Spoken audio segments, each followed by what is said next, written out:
Puji Tuhan, pertama-tama saya mengucapkan puji syukur kepada Tuhan, oleh karena kasih dan kemurahannya kita masih dimungkinkan untuk mengusahakan ibadah pemuda remaja sebagaimana biasanya. Puji Tuhan, saya juga tidak lupa menyapa anak-anak Tuhan, umat Tuhan, hamba-hamba, bahkan hamba-hamba Tuhan yang sedang mengikuti pemberitaan firman Tuhan lewat live streaming, video internet, itu Facebook, dimanapun Anda berada. Selanjutnya mari kita berdoa, mohon kemurahan Tuhan supaya Tuhan bukakan firman-Nya bagi kita malam ini. Puji Tuhan. Kejadian, segera kita perhatikan firman penggembalaan untuk ibadah pemuda remaja tentang studi Yusuf. Sekarang kita masih berada pada Kejadian 41 ayat 50 sampai dengan 52. Silakan. Ya.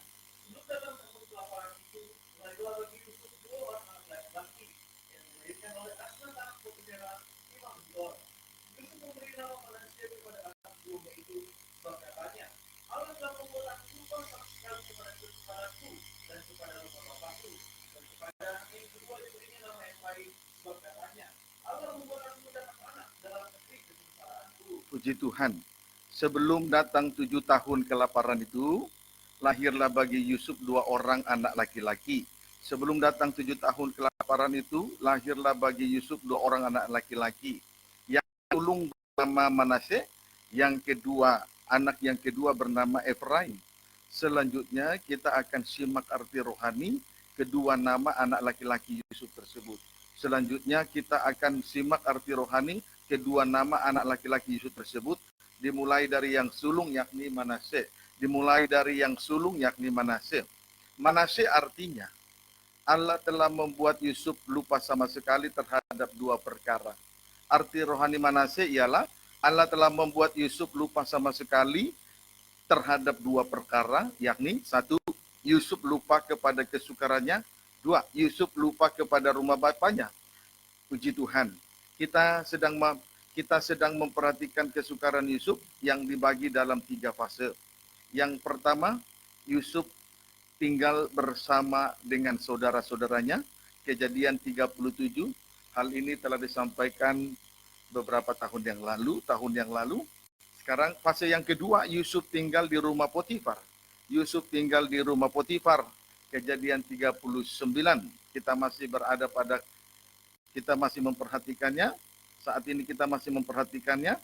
Yang fase yang ketiga, Yusuf berada di dalam penjara. Kejadian 40. Kita masih berada pada fase yang kedua, yakni Yusuf tinggal di rumah Potifar. Kita masih berada pada fase yang kedua, yakni Yusuf tinggal di rumah Potifar. Puji Tuhan. Haleluya. Kita kembali memperhatikan Kejadian 39 ayat 6 bagian B. Kejadian 39 ayat 6 bagian B. Silakan. Ya. Adapun Yusuf itu manis sikapnya dan elok parasnya. Tulis saja. Adapun Yusuf itu manis sikapnya dan elok parasnya.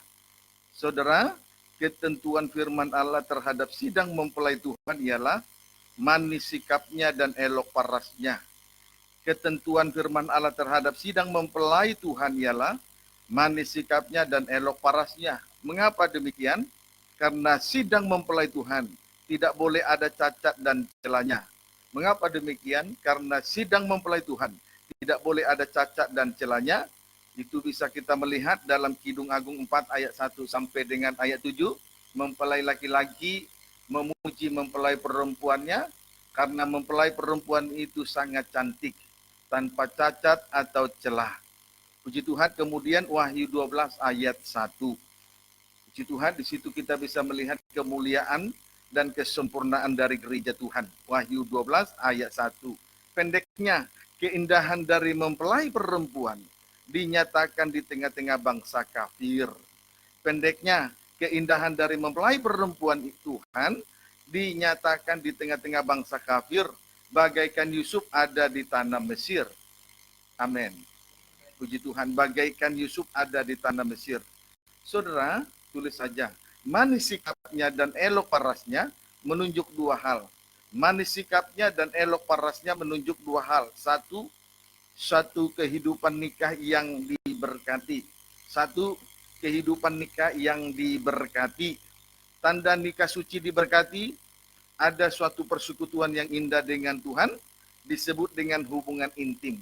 Ada suatu persekutuan yang indah dengan Tuhan, disebutlah hal itu disebut dengan hubungan intim. Amin. Sebaliknya, saudara, jikalau nikah suci itu dirusak, maka hubungan kita dengan Tuhan pasti terputus.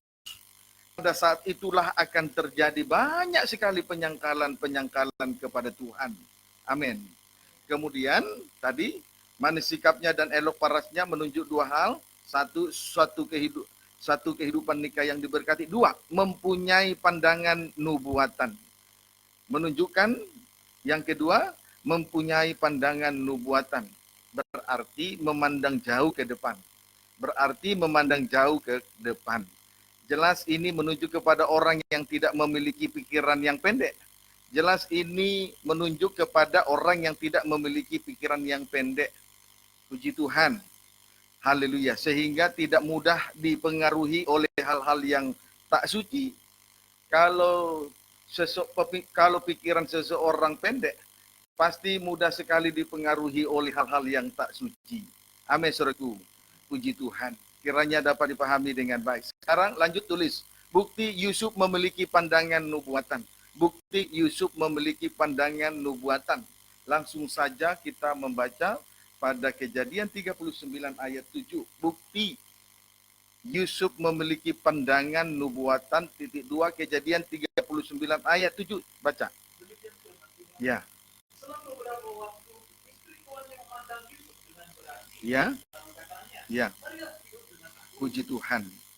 Selang beberapa waktu, istri Potifar memandang Yusuf dengan berahi. Istri Potifar memandang Yusuf dengan berahi. Puji Tuhan. Perlu untuk diketahui, kalau anak-anak Tuhan, kehidupan rohaninya diberkati oleh Tuhan. Termasuk jika pemuda remaja, kehidupan rohaninya diberkati oleh Tuhan. Sehingga menjadi mulia dan indah. Pada saat itu akan timbul lawannya. Saya ulangi, saya akan menyampaikannya dengan tandas. Jikalau pemuda remaja kehidupan rohaninya diberkati oleh Tuhan, sehingga hidupnya menjadi mulia dan indah, maka pada saat itu akan timbul lawannya. Dapat dipahami, saudaraku? Akan timbul lawannya. Sebagai contoh, saudara, strip pertama, ketika Yakub lebih mengasihi Yusuf, sehingga kepadanya diberikan jubah yang maha indah, maka pada saat itu juga, bencilah saudara-saudara Yusuf kepadanya.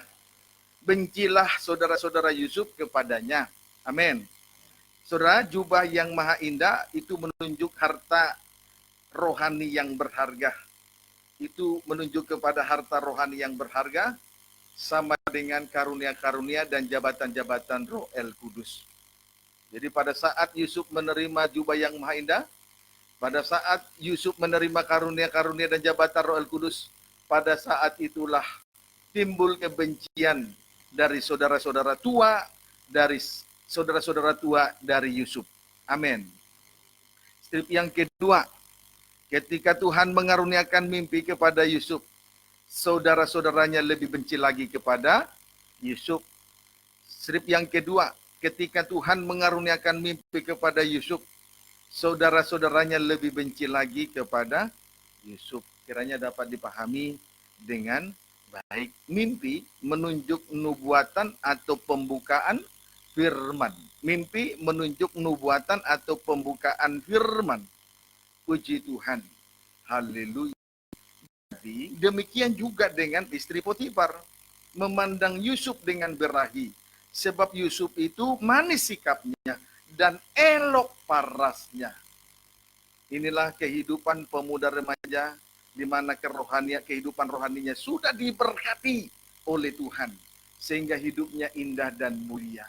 Pada saat itu, timbullah lawannya. Dapat dipahami.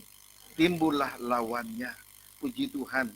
Haleluya. Jadi bukan berarti kalau kehidupan pemuda remaja semakin diberkati, hidup rohaninya semakin diberkati, bukan berarti lalu enak-enak saja. Pada saat itu akan timbul lawannya.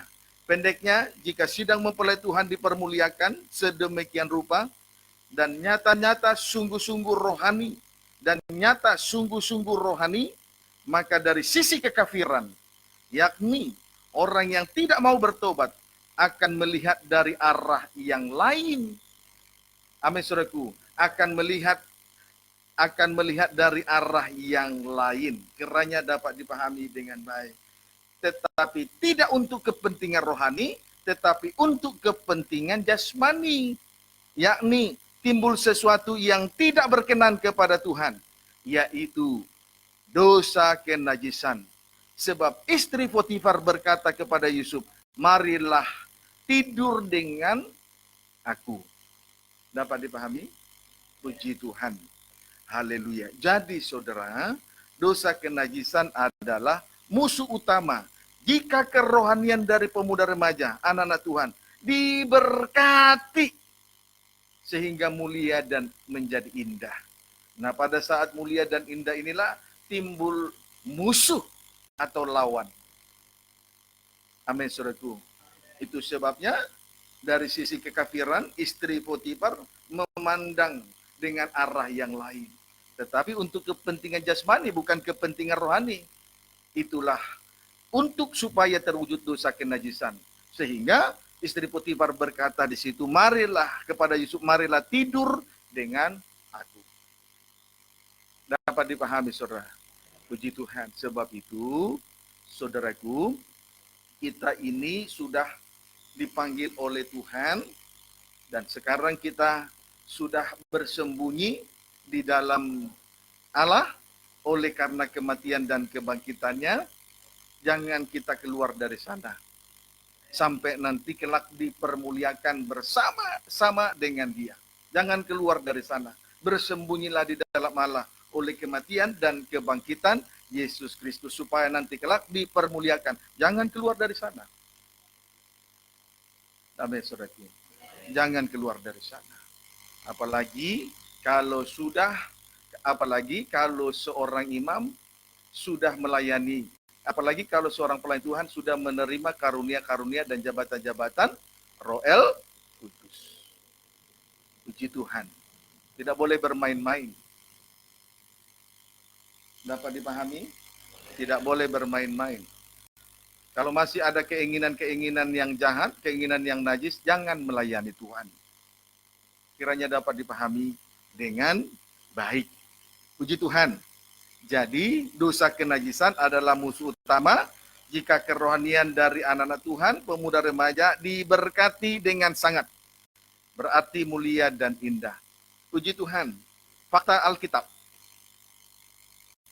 Fakta Alkitab, Wahyu 12 ayat 1. Jadi dosa kenajisan adalah musuh jika kerohanian pemuda remaja anak Tuhan sudah diberkati, mulia dan indah. Fakta Alkitab, Wahyu 12 ayat 1. Wahyu 12 ayat 1, baca. Ya. Ya.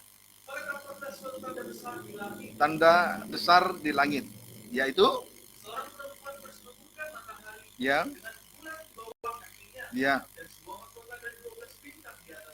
Puji Tuhan. Di sini tampilnya gereja sempurna. Tampilnya gereja sempurna, yakni mempelai Tuhan dalam kemuliaan Allah yang penuh. Tampilnya gereja sempurna, yakni mempelai Tuhan dalam kemuliaan Allah yang penuh. Puji Tuhan.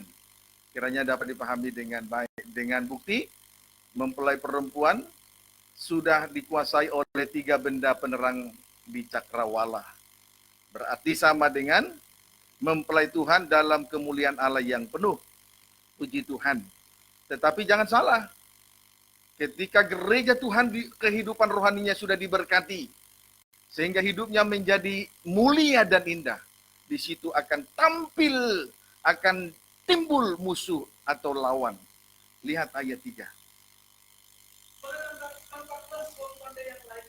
Ya. Ya, berkepala 7 dan bertanduk 10, ya. dan di atas kepalanya ada 7 mahkota. Puji Tuhan. Haleluya. Tampilnya sosok lain di langit, yaitu seekor naga merah padam yang besar.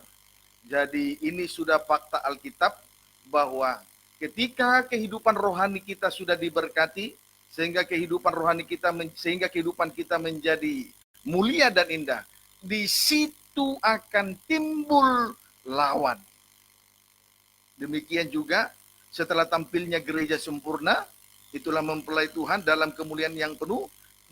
Pada saat itu juga tampillah sosok lain di langit, yaitu seekor naga merah padam yang besar. Kiranya dapat dipahami dengan baik. Amin, saudaraku. Puji Tuhan. Jadi saudara, Tuhan tidak pernah berjanji bahwa kita gereja sempurna, bahwa gereja tidak mengalami suatu ujian dan cobaan. Tetapi Tuhan berjanji bahwa Dia senantiasa menyertai kehidupan anak-anak Tuhan. Kiranya dapat dipahami dengan baik. Jadi pendeknya, gereja setan mengadakan suatu tandingan untuk menghentikan atau menjatuhkan gereja yang sempurna. Itulah mempelai wanita Tuhan. Pendeknya, gereja setan mengadakan suatu tandingan untuk menghentikan atau menjatuhkan gereja yang sempurna. Itulah mempelai wanita Tuhan. Ditulis dengan rapi, diikuti saja dengan rapi. Ya, jadi kesimpulannya gereja setan mengadakan suatu tandingan sekaligus berusaha untuk menjatuhkan gereja yang sempurna, mempelai wanita Tuhan. Haleluya. Puji Tuhan. Kemudian ditambahi dengan wujudnya. Ya, ditambahi dengan wujudnya. Satu, atau strip pertama berkepala 7. Strip yang kedua bertanduk 10. Strip yang ketiga 7 mahkota di atas kepalanya. Puji Tuhan. Haleluya. Jadi gereja setan mengadakan suatu tandingan, berusaha untuk menghentikan dan menjatuhkan gereja yang sempurna mempelai wanita Tuhan. Ditambahi dengan wujudnya. Strip pertama berkepala 7. Strip yang kedua bertanduk 10. Strip yang ketujuh 7 mahkota di atas kepalanya. Demikian juga akan terjadi sebelum tiba perjamuan kawin anak domba. Demikian juga akan terjadi sebelum tiba perjamuan kawin anak domba. Di dalam Wahyu pasal 19 ayat 6 sampai 9. Demikian juga akan terjadi sebelum tiba perjamuan kawin anak domba. Di dalam Wahyu pasal 19 ayat 6 sampai 9. Puji Tuhan. Jadi berarti Wahyu 17 dan Wahyu 18, gereja setan, yakni Babel besar, berusaha untuk menghambat pesta nikah anak domba di dalam Wahyu pasal 19 ayat 6 sampai dengan ayat 9. Dapat dipahami, saudara? Jadi demikian juga akan terjadi sebelum tiba perjamuan kawin anak domba, yakni dalam Wahyu 19 ayat 6 sampai 9, Wahyu 17 dan 18, di situ akan tampil gereja setan, yakni Babel besar, berusaha untuk menghambat pesta nikah anak domba itu. Dapat dipahami? Dapat dipahami? Puji Tuhan. Haleluya. Marilah kita lihat Wahyu 17 dan Wahyu 18 itu. Di situ betul-betul gereja setan, itulah perempuan Babel besar, berusaha untuk menghambat pesta nikah anak domba pada Wahyu 19 ayat 6 sampai 9. Puji Tuhan. Mari, Wahyu 17. Ya, lihat ya. Wahyu 17 itu merupakan penghakiman atas Babel, sedangkan Wahyu 18 jatuhnya Babel. Sebelum tiba Wahyu pesta nikah anak domba dalam Wahyu 19 ayat 6 sampai 9.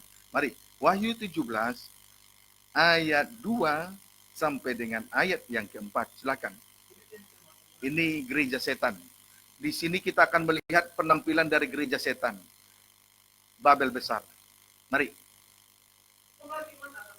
Puji Tuhan, terus? Dengan dia raja di bumi Ya. berbuat cabul. Dengan dia Raja-raja, itulah orang-orang yang melayani Tuhan, berbuat cabul. Terus, Dan penghuni-penghuni bumi telah mabuk oleh anggur percabulannya. ternyata penghuni bumi juga mabuk oleh anggur percabulan gereja setan. Ayat 3.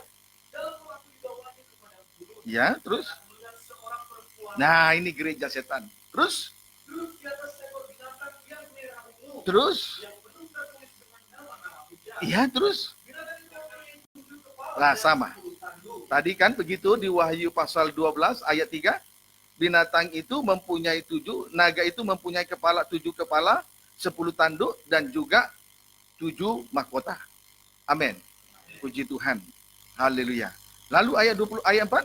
Dan perempuan itu memakai kain ungu dan kain kirmisi Iya. yang dihiasi dengan emas. Ini gereja setan. Saudaraku, memakai kain ungu, kain kirmiji, dihiasi juga dengan emas. Terus permata. Terus Dan kita tadi ada suatu jawab emas, menunjukkan segala kebencian puji dan Tuhan. kehabisan percabulan. Perhatikan, gereja setan memakai strip pertama kain ungu, strip yang kedua kain kirmisi, strip yang ketiga juga dihiasi dengan emas, permata, dan mutiara. Strip yang ketiga dihiasi dengan emas, permata, dan mutiara. Haleluya. Di sini kita melihat suatu perhiasan yang luar biasa. Tetapi sebetulnya itu merupakan akal-akalan dari gereja setan. Dapat dipahami? Itu merupakan akal-akalan dari gereja setan, tipu daya dari gereja setan. Jadi betul-betul gereja setan ini memiliki daya pikat yang luar biasa, sehingga nanti gereja setan ini penuh dengan jiwa-jiwa, tetapi jiwa-jiwa yang berujung kepada kebinasaan. Maka sekali lagi saya sampaikan dengan tandas kepada kita semua, sudah sepatutnya kita bersyukur kepada Tuhan. Karena rahmat dan kasih karunia-Nya dinyatakan di tengah-tengah ibadah pelayanan dalam penggembalaan ini. Karena Tuhan tampil dengan segala kejujurannya. Tuhan tampil sebagai ketulusannya dalam setiap pertemuan-pertemuan ibadah kita. Tuhan menyatakan hati yang paling dalam, sehingga kita boleh mengerti nanti rencana Allah yang besar dinyatakan kepada kita. Jadi sekali lagi saya nyatakan dengan tandas, sudah sepatutnya kita bersyukur kepada Tuhan. Tuhan tidak pernah mendustai kita. Tuhan menyatakan isi hatinya, sehingga kita boleh mengerti rencana Allah yang besar yang akan dinyatakan kepada kita lewat pengajaran mempelai dalam terangnya tabernakel yang dinyatakan kepada kita. Tuhan tidak lagi main akal-akalan kepada kita. Tapi Tuhan sungguh mengasihi dengan amat sangat. Tuhan peduli kepada jiwa-jiwa kehidupan muda remaja GPT Betania Serang dan Cilegon, termasuk Anda yang sedang mengikuti pemberitaan firman pada malam ini. Puji Tuhan, kiranya dapat dipahami dengan baik, tetapi tidak berhenti sampai di situ. Tidak berhenti sampai di situ. Di tangan perempuan Babel dalam kurung gereja setan, di tangan perempuan Babel dalam kurung gereja setan, ada suatu cawan emas penuh dengan dua hal. Di tangan perempuan Babel, yakni gereja setan, ada suatu cawan emas penuh dengan dua hal, yakni satu, segala kekejian. Satu, segala kekejian. Dua, segala kenajisan percabulannya. Dua, segala kenajisan percabulannya. Jadi saudara, ayat 4 ini sangat bertolak belakang dengan Wahyu pasal 8 ayat 3 dan 4. Ayat 4 ini jadi Wahyu 17 ayat 4 sangat bertolak belakang dengan Wahyu pasal 8 ayat 3 dan 4. Sebab di tangan malaikat yang kuat itu ada sebuah cawan emas tetapi penuh dengan kemenyan. Penuh dengan kemenyan. Itu menunjuk doa penyembahan yang akan membawa gereja Tuhan naik sampai bertemu dengan Allah dalam suatu persekutuan yang indah. Dapat dipahami? Dapat dipahami? Puji Tuhan. Jadi, kalau kita perlihat sepintas, gereja setan sungguh menarik. Sebab dia memakai kain ungu muda dan kain ungu tua, serta kain kermisi. Sepertinya dia melewati sebuah masa yang luar biasa. Sepertinya perjalanan hidupnya mewarnai pengalaman Yesus di dalam tanda kematian, dalam tanda kebangkitan, dalam tanda kemuliaan Yesus anak Allah. Tetapi sebetulnya itu merupakan akal-akalan. Ditambah lagi dihiasi dengan emas, batu permata, dan mutiara. Berarti memang gereja di tengah-tengah ibadah pelayanan gereja setan, memang ada pelayanan. Apa buktinya? Ada tanda-tanda, ada batu permata. Tetapi semua itu merupakan akal-akalan dari setan. Mengapa? Sebab di tangan perempuan Babel ada suatu cawan emas penuh dengan dua hal, yakni satu, segala kekejian, dua, kenajisan percabulannya. Berarti akal-akalan. Perhiasan yang melingkupi gereja setan, akal-akalan. Pelayanan di tengah setiap ibadah-ibadah, itu juga akal-akalan. Tetapi oleh kemurahan Tuhan, kita bisa melihat dan menilik betapa dalamnya kejatuhan dari ibadah gereja setan ini. Oleh sebab itu, sekali lagi saya sampaikan dengan tandas, kita patut bersyukur kepada Tuhan.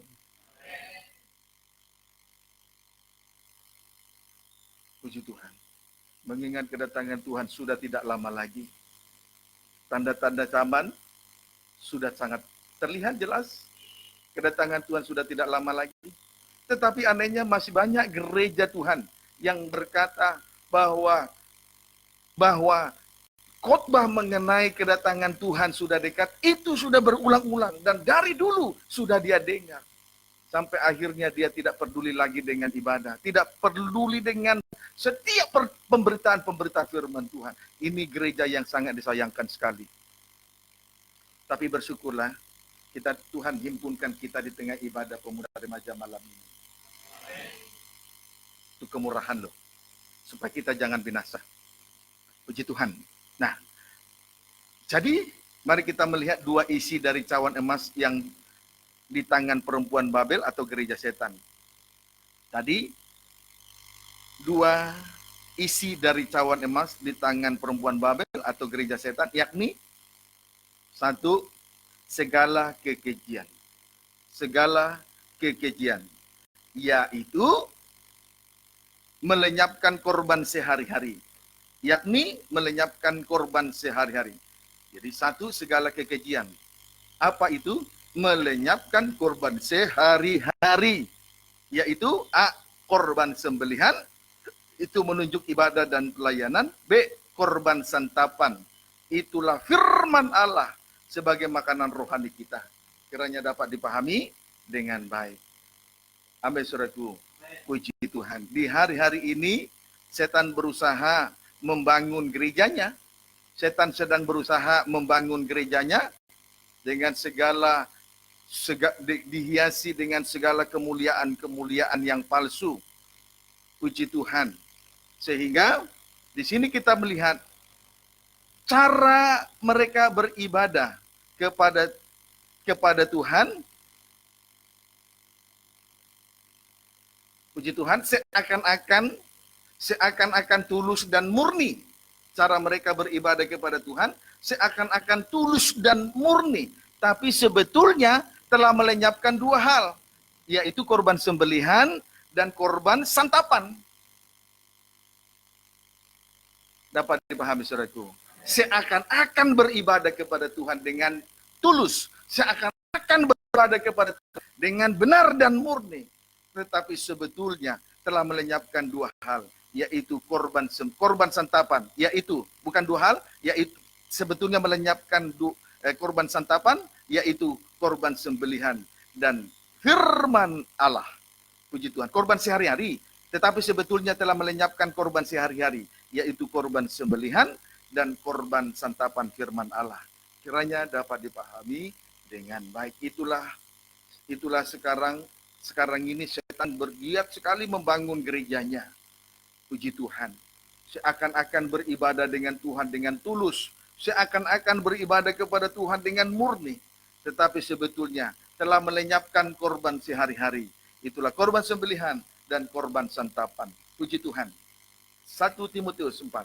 Itu sudah terdeteksi. Itu sudah terdeteksi dengan jelas. Saudara, terdeteksi dengan jelas lewat pengajaran yang murni yang disampaikan oleh Rasul Paulus kepada Timotius. Puji Tuhan, saat ini penyakit corona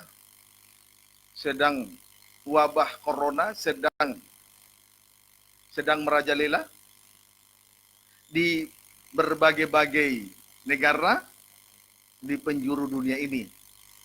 Puji Tuhan, awalnya corona ini terdeteksi dengan jelas. Tetapi ujung-ujungnya virus corona ini sudah tidak bisa lagi terdeteksi.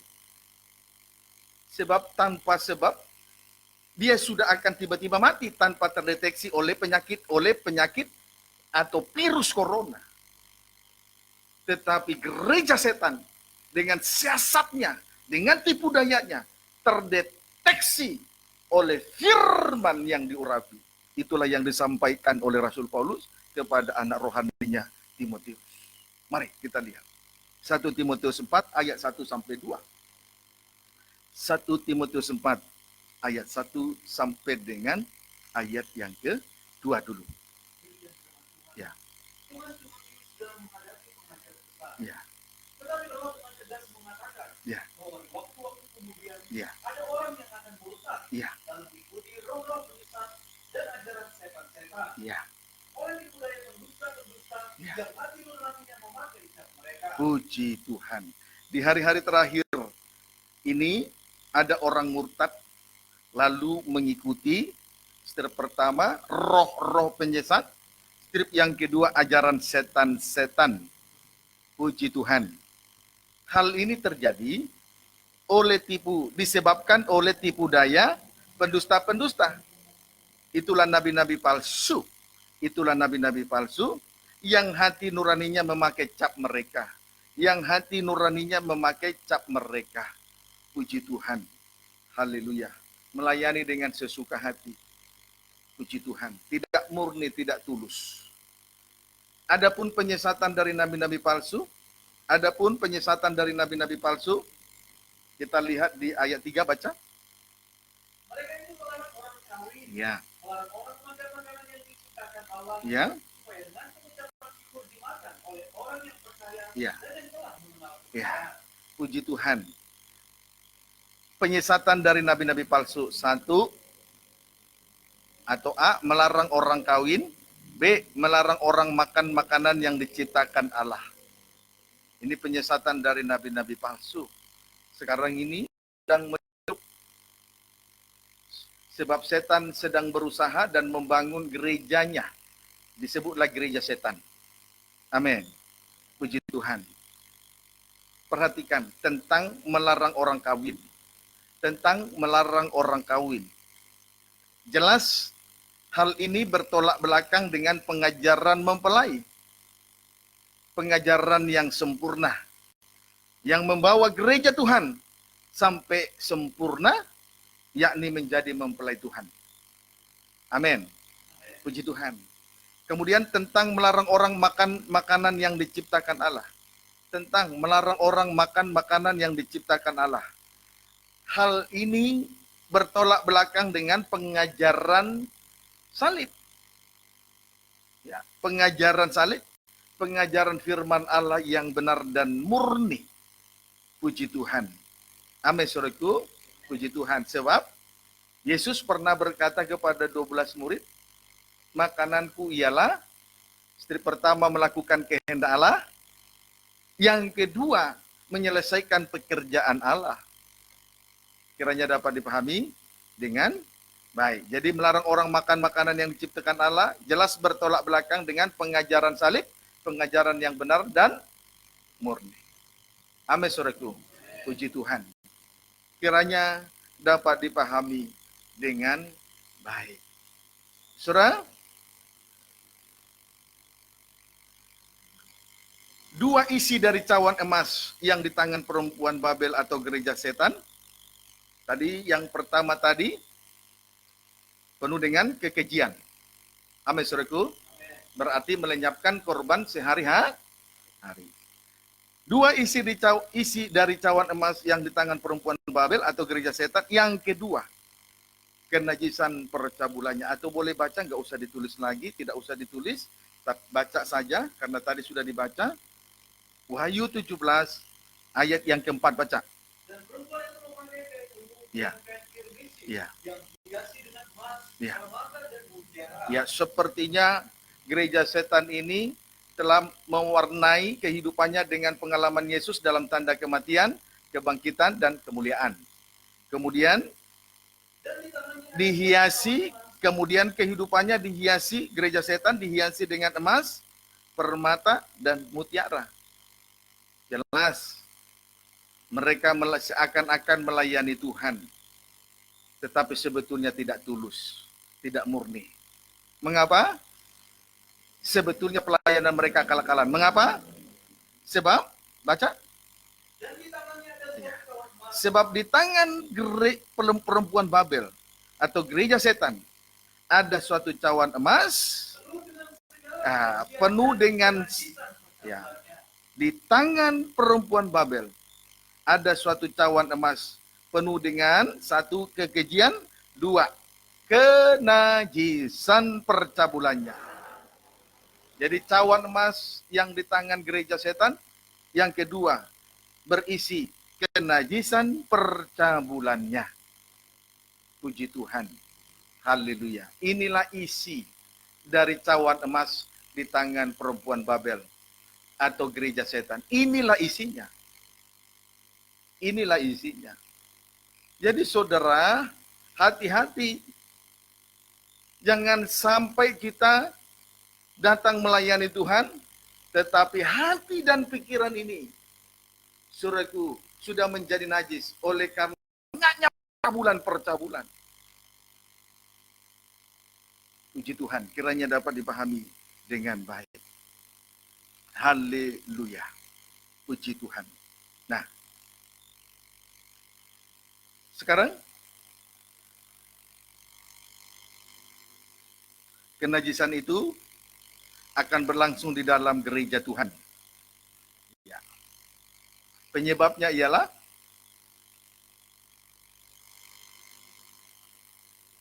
boleh baca ayat 2?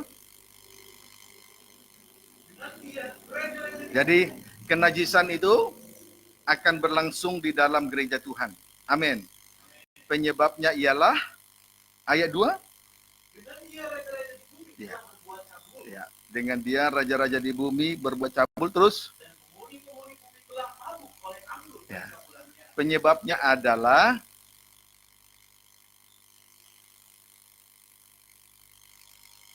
dengan dia raja-raja di bumi telah berbuat cabul dan penghuni bumi telah mabuk oleh anggur percabulannya.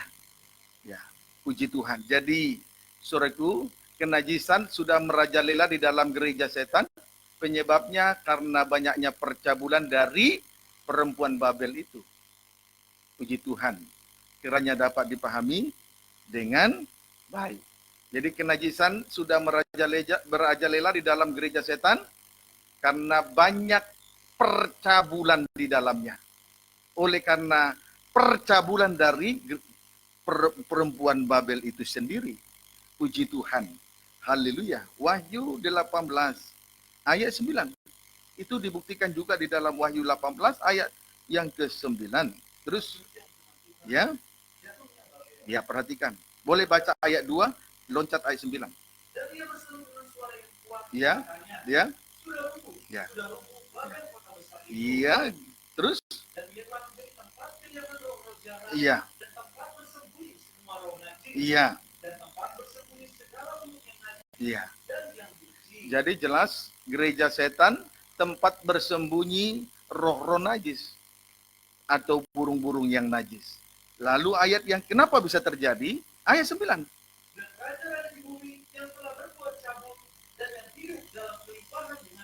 Terus, akan menangisi dan meratapinya iya, apabila mereka melihat asap api. puji Tuhan.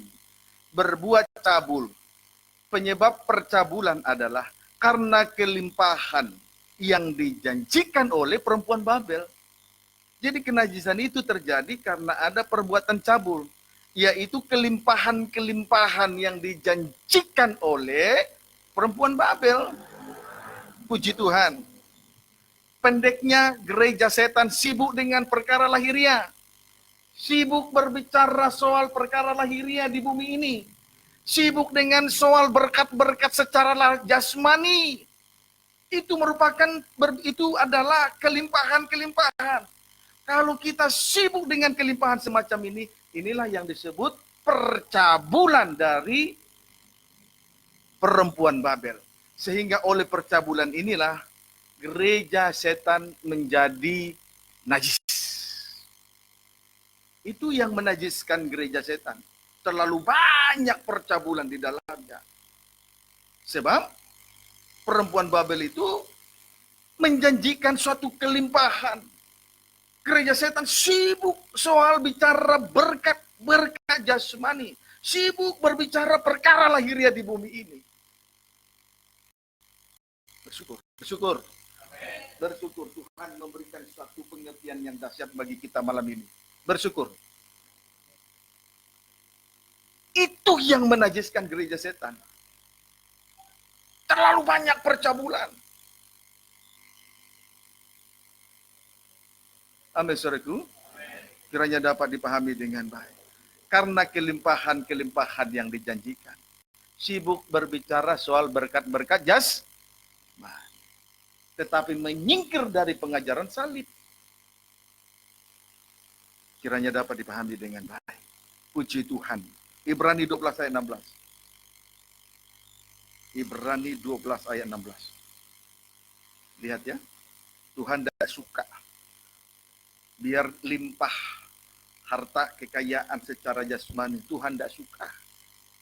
Percabulan semacam ini yang menajiskan gereja Tuhan. Sebab percabulan semacam ini yang menajiskan gereja Tuhan. Tuhan tidak suka. Jadi jangan bangga melihat kalau ada orang diberkati tetapi jauh menyingkir dari pengajaran salib, jangan bangga. Apalagi kalau hasil uang yang diperoleh dengan jalan yang tidak benar, tidak suci.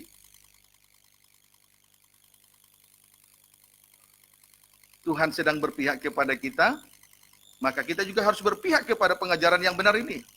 Supaya kita tertolong dan selamat. Amin. Puji Tuhan. Lihat Ibrani 12 ayat 16 terlebih dahulu. Ya. Janganlah ada orang yang menjadi cabul. Amin.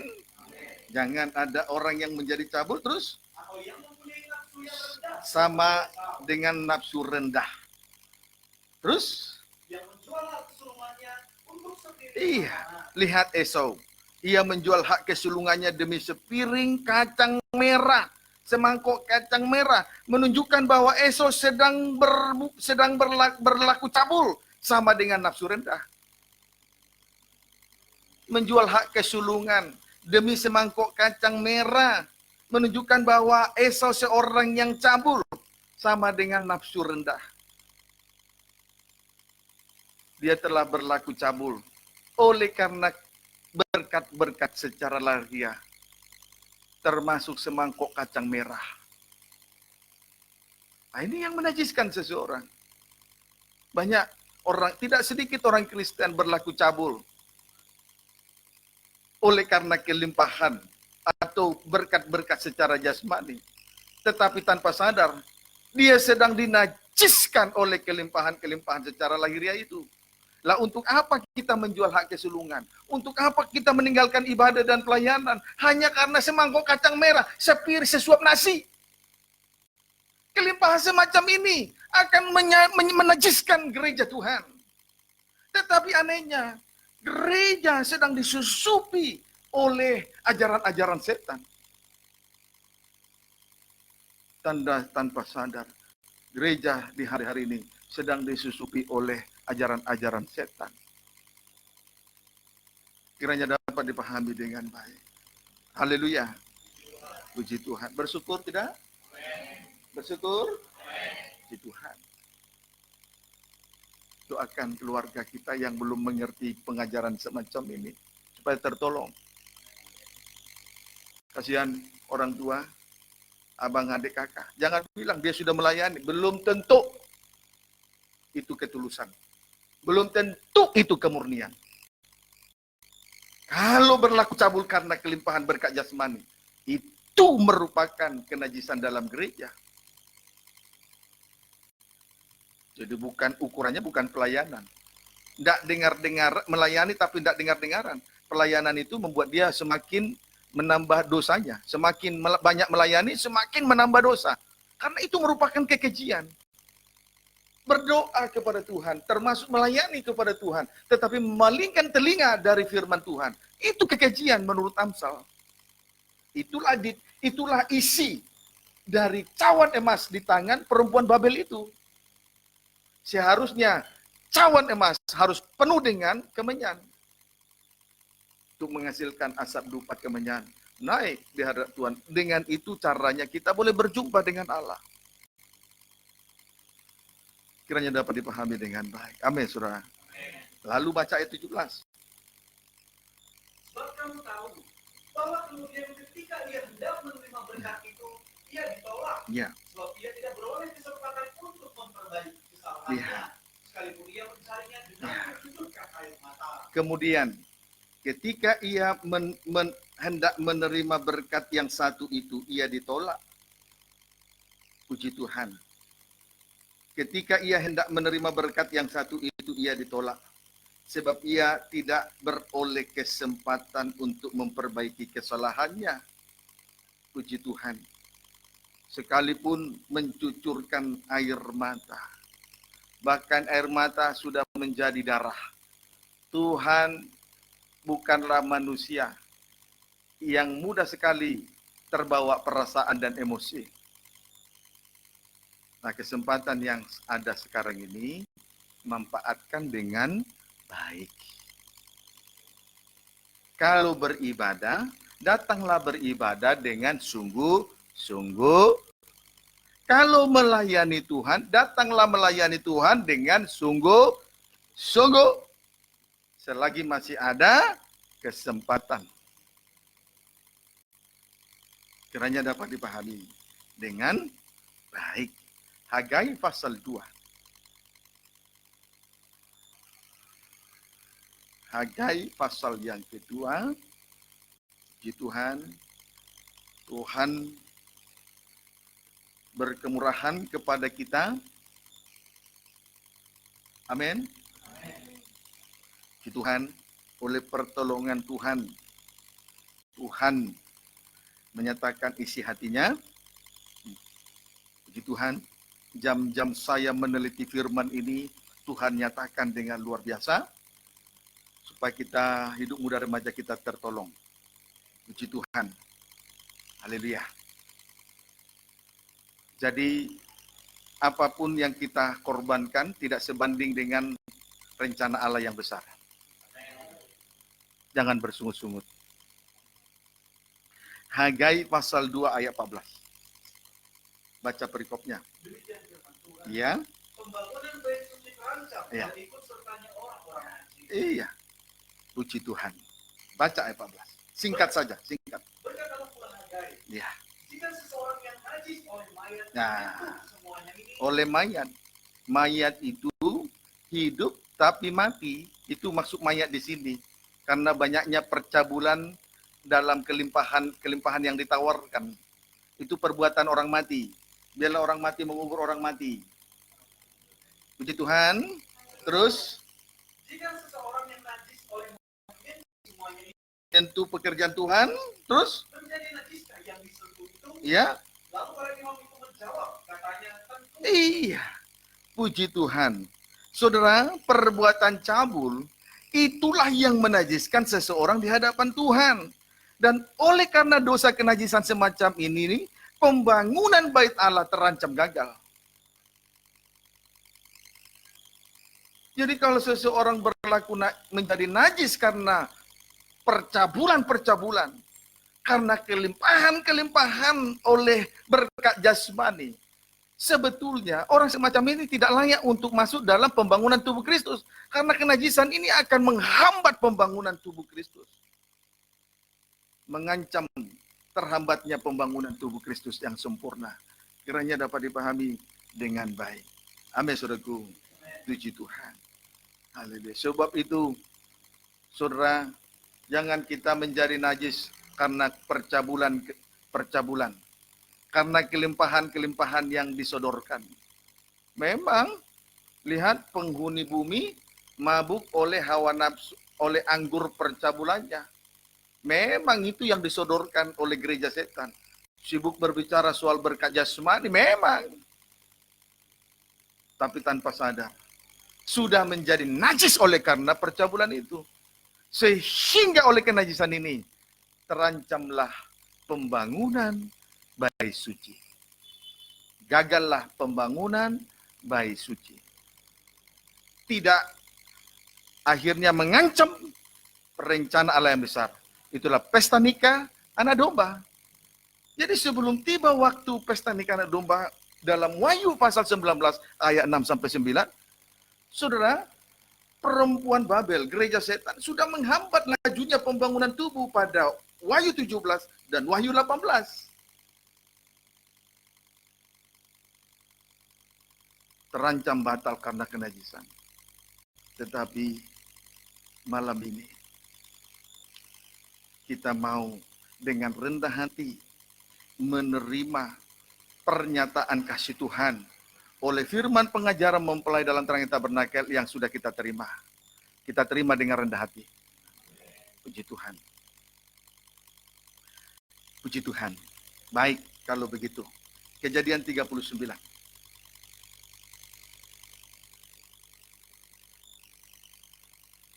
Ayat yang ke-8 baca. Ya. Tetapi Yusuf menolak dan berkata kepada istri tuannya itu, Ya. dengan bantuanku, tuanku itu tidak lagi mengatur apa yang ada di rumah ini. Iya. Dan ia telah menyerahkan segala miliknya pada kekuasaanku. Puji Tuhan. Tetapi Yusuf menolak istri Potifar. Tetapi Yusuf menolak istri Potifar. Menolak dengan tegas keinginan daripada istri Potifar ini. Puji Tuhan. Lihat pada ayat ini, di sini dikatakan Yusuf menolak dan berkata kepada istri tuannya itu, dengan bantuanku. Tuanku itu tidak lagi mengatur apa yang ada di rumah ini. Dan ia telah menyerahkan segala miliknya pada kekuasaanku. Puji Tuhan. Jadi saudara, sekalipun Yusuf ini dipercayakan segala sesuatu milik Potifar, tetapi dia tidak terikat dengan percayaan. Terikat dengan kelimpahan yang disodorkan oleh perempuan Babel. Itu sebabnya dia terhindar dengan kenajisan. Maka di hari-hari ini kita harus memiliki sikap yang tegas. Kalau memang sedapat mungkin seorang pelayan tidak perlu overtime, tidak perlu overtime. Secara khusus seorang imam. Kalau memang sedapat mungkin, usahakan jangan overtime. Jangan tinggalkan jam-jam ibadahmu hanya karena segelintir uang yang sifatnya sementara itu.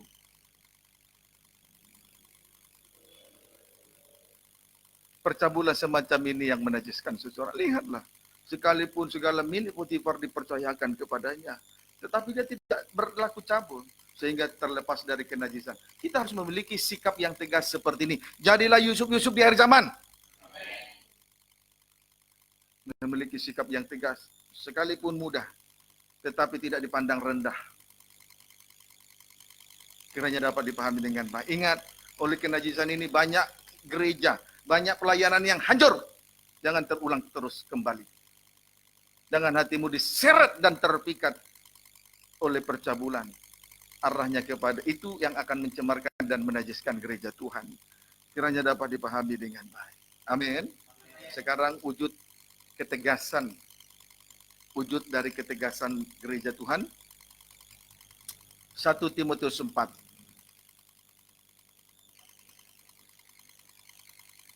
1 Timotius 4. Ayat yang ke-7. Demikian firman Tuhan. Boleh baca 6?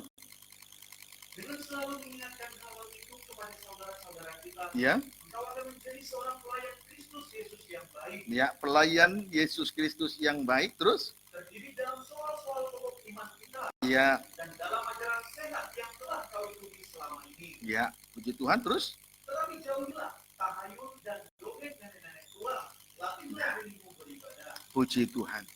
Pada ayat 7 ini secara khusus dua hal yang kita lihat. Dua hal dinyatakan oleh Tuhan kepada kita. Pada ayat ini dua hal dinyatakan oleh Tuhan kepada kita. Satu, jauhilah tahayul dan dongeng nenek-nenek tua. Puji Tuhan. Haleluya.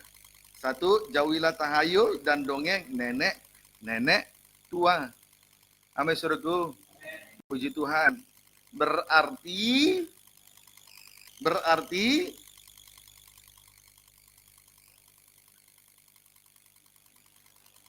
Berarti terikat dengan pengajaran salib. Pengajaran yang benar dan murni. Kalau kita menjauhkan diri dari tahayul dan dongeng nenek tua, berarti terikat dengan pengajaran salib, yaitu pengajaran firman Allah yang benar dan murni. Inilah santapan rohani kita di hari-hari terakhir ini. Amin. 2, latihlah dirimu beribadah. Latihlah dirimu beribadah. Ini jelas membiasakan diri untuk memikul salib di tengah ibadah dan pelayanan kepada Tuhan. Dapat dipahami? Puji Tuhan. Haleluya. Latihlah dirimu beribadah. Maksudnya di sini adalah membiasakan diri untuk memikul salib dengan ibadah dan pelayanan yang Tuhan percayakan ini. Jangan sesekali kita bersungut-sungut. Jangan sesekali kita ngomel. Latihlah dirimu beribadah. Puji Tuhan. Inilah wujud ketegasan daripada Yusuf di hari-hari terakhir ini. Jauhi diri dari tahayul dan dongeng nenek tua. Berarti terikat dengan pengajaran firman Allah yang benar dan murni. Sebagai santapan rohani. Yang kedua, latih dirimu beribadah. Berarti biasakan diri untuk memikul salib, memikul sebuah tanggung jawab sesuai dengan beban yang ditaruh oleh Tuhan di atas pundak kita masing-masing. Jangan suka berdalih dan mencari alasan untuk menghindari salib. Jangan menyingkir dari salib. Tidak ada jalan yang lain, tidak ada jalan alternatif untuk penduduk bumi sampai ke surga. Selain jalan satu-satunya, sengsara salib. Tidak ada jalan alternatif. Tidak ada alternatif lain. Hanya satu jalan menuju surga. Sengsara salib. Jadi penghubung antara bumi dengan surga, salib Kristus. Jangan ikuti perumpamaan dunia. Banyak jalan menuju Roma, ke Roma. Tetapi ke surga hanya satu jalan. Latih dirimu beribadah. Itu jalan satu-satunya. Kiranya ketegasan semacam ini nyata dalam setiap kehidupan kita masing-masing. Tuhan Yesus memberkati kita semua.